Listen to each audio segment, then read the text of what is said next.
Welcome to the Startup Espresso. I'm Hall T. Martin, the host of the show, where we talk about raising funding for your startup and the time it takes to have an espresso. I hope you enjoy this episode.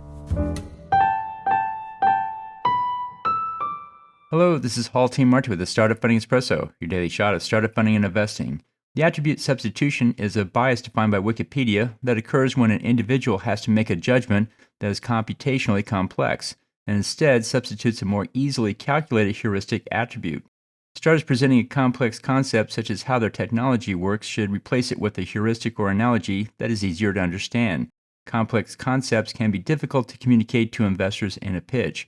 Instead of explaining the concept in detail, the startup should replace it with an analogy or metaphor to explain it. The investor doesn't need to know the specific details of how a concept works, but rather why it's important, as there's typically not enough time to explain it.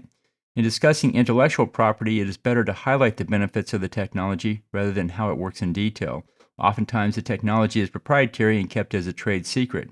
Explain concepts with analogy to show the benefits and importance of the concept. Thank you for joining us for the Startup Funding Espresso, where we help startups and investors connect for funding. Let's go start us into today.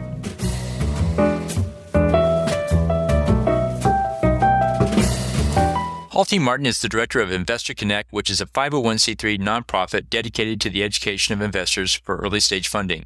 All opinions expressed by Hall and podcast guests are solely their own opinions and do not reflect the opinion of Investor Connect. This podcast is for informational purposes only and should not be relied upon as a basis for investment decisions.